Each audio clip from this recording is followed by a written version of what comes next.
Tayo ay babalik sa simula.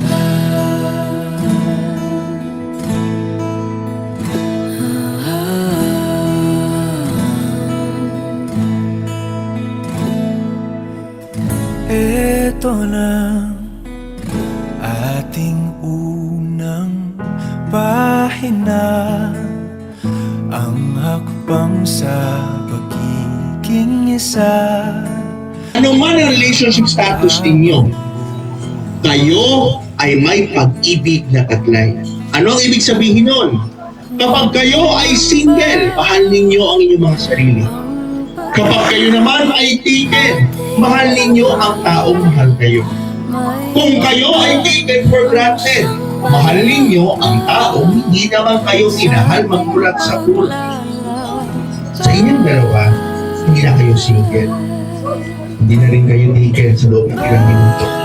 At sa awa ng Diyos, hindi kayo taken for granted. Kayo ay magiging magkasama. Ang tanging hiling lang namin lahat sa inyo ay ganito. Magmahal kahit hindi mahal. Piliin kahit hindi mahal. Bakit? Mas madaling sumuka sa kanya. Napakadaling sumurenda. Pero mas matamis kapag pinaglalaban mo ng Tayo ay babalik sa simula. Nag-meet po kami sa Kainta. Yes. Oo, sa isa, yun po yung unang company namin parehas dalawa, which is yung Ablaze Builders. Ayun, nag-meet po kami, ako yung HR niya. Tapos siya po yung hawak ng mga tao that time. And then, ayun po, lagi kami nakikita sa office.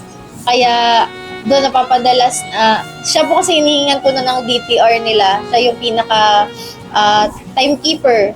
So kami yung may connection sa isa't isa bukod sa personal pati sa messenger. Hanggang ngayon po sa nagkahingian ng number, yung hindi na DTR tinatanong, kundi personal na number, hindi na time in ang kinukuha ko, kundi binigay ko na rin pati yung number ko, nasama na. So ayun po, hanggang doon, then dinala ko siya una sa church namin para magsimba. Parang alanganin pa nga siya noon. Ayaw pa niya kasi simbahan. Matagal, boring. Ayun. Pero sumama pa rin siya. Tapos yun yung first time na nakilala niya si mama. Pinagluto siya sa bahay. Doon siya nagdino.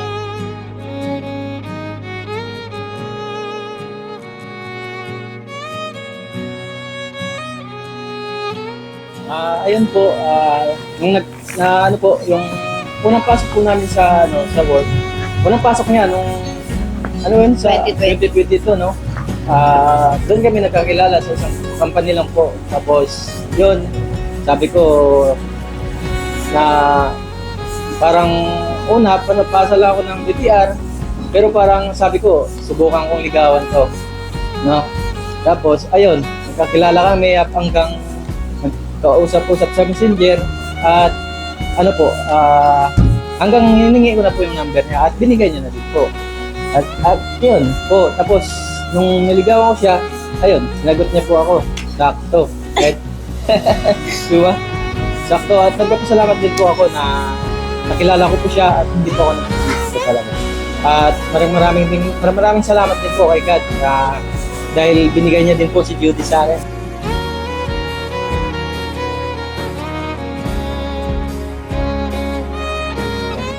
ay bali.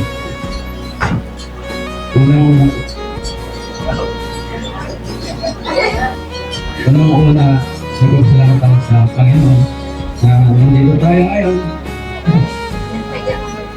Salamat sa provision ng Diyos at naituloy natin yung event na ito. Nasagot na yung isa sa mga prayer natin na maikasal. Actually, dapat last year pa po.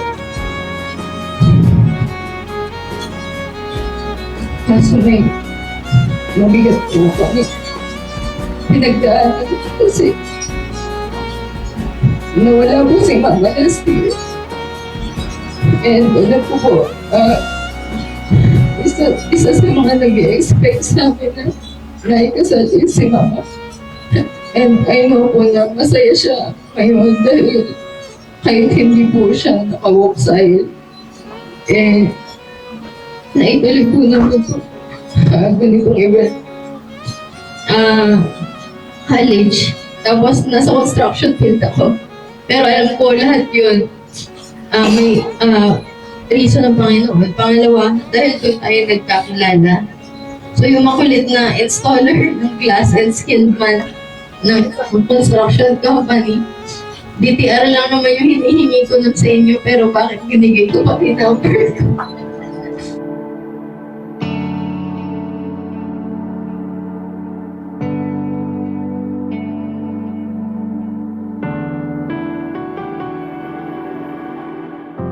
Sa 8 bilyong nakasilong, ikaw ang aking nakasalubong.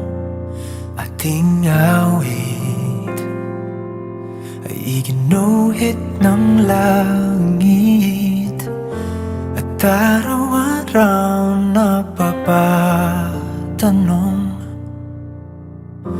paanong natupad aking pulong, kung bakit sa tulad ko'y napalapit. Paano nangyari sa'kin na patingin sa libong-libong mga bituin? Di ko mawaring ikaw para sa'kin. Dalangin kita.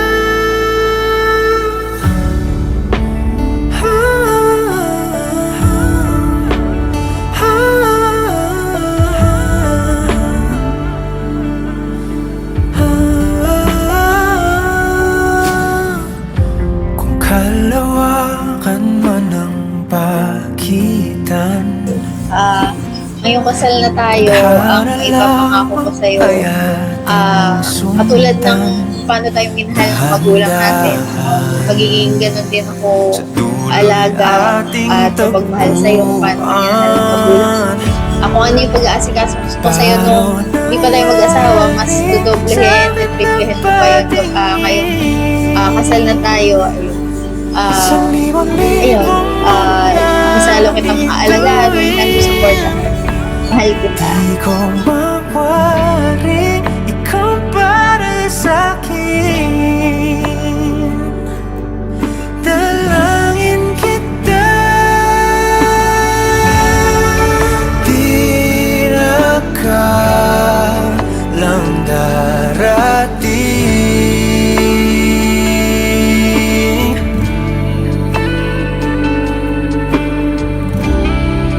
Di ka na kunwaring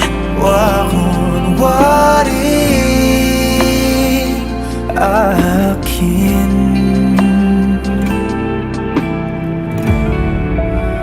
Paano nangyari sa'kin na patingin sa libo-libong mga bituin? Di ko mawaring ikaw para sa'kin. Dalangin kita.